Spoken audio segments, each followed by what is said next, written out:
बच्चों ये Wheatstone bridge है, एक्चुअल में व्हीटस्टोन ब्रिज है ये।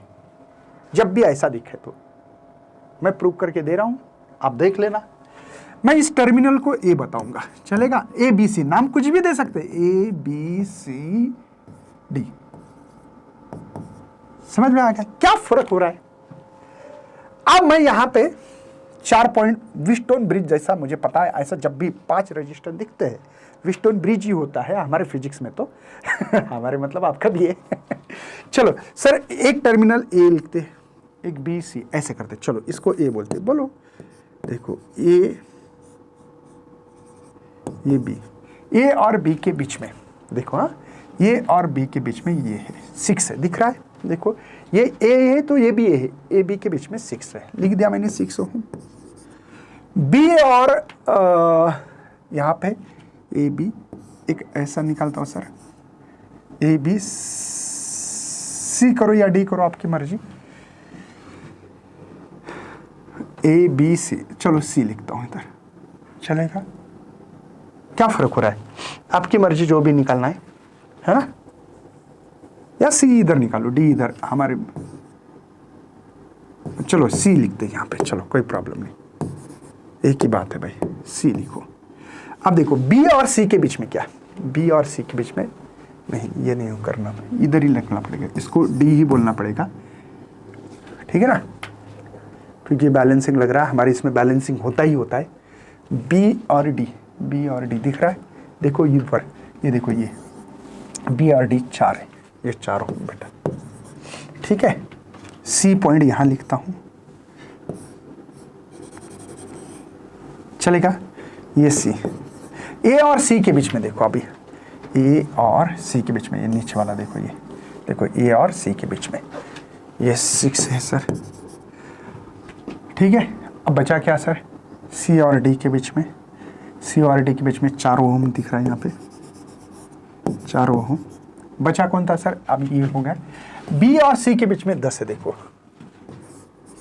और बैलेंस ही होता है।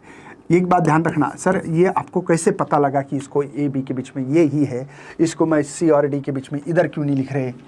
तो एक बात बताता हूँ बच्चों इतना तो कॉमन सेंस है कि ए से 2 निकलना चाहिए, ए से 2 निकलना चाहिए, और दोनों 6, देखो दोनों 6, ए से जो निकल रहे दोनों 6 है।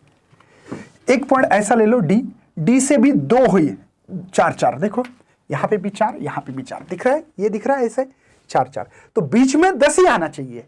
ये इसका कॉमन सेंस है बेटा, ये इसका कॉमन सेंस है, इतना तो कॉमन सेंस आपको यूज करना ही पड़ेगा।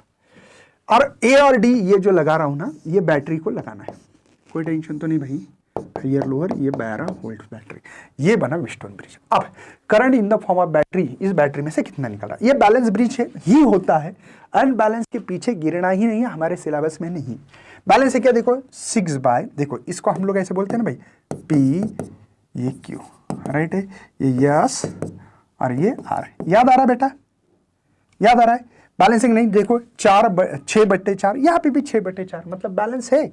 ये P by Q, yes bar, balance ही होगा, हमारे पास दूसरा लेना ही नहीं है, दिमाग ही मत लगाओ उस तरफ, हम जेडबल की नहीं तैयारी कर रहे हैं और क्वेश्चन आता भी नहीं ऐसे। अब इसका मतलब सर ये गायब होगा, बैलेंस है तो इसमें से करंट ही नहीं फ्लो हो रहा है, तो ये 4 है, ये 10 हो रहा है। मतलब यहाँ पे अगर मैं ऐसा करूँ, देखते हैं, ये 10 हो गया बेटा ओम, ये भी हो गया हमारे पास नीचे का 10 ओम, है ना, और इसको लगा दिया हमने बैटरी 12 वोल्ट की, 12 वोल्ट की बैटरी लगाई। अब करंट आ गया, स्प्लिट हो गया, मतलब ये पैरेलल है। पैरेलल में आइडेंटिकल का फार्मूला क्या बेटा? पैरेलल का R/M, क्योंकि आइडेंटिकल सेम है तो 10/2, तो इसका इक्विवेलेंट 5 ओम ही रेजिस्टेंस है। मतलब ये सर्किट बन रहा है ऐसा बेटा, ये 5 ओम, इसके अक्रॉस में बैटरी लगा दी हमने 12 वोल्ट की, ठीक है? अब करंट क्या होगा? V/R, V कितना है? 12, ये 5, तो सबको आता होगा 2.4 एम्पियर करंट होगा।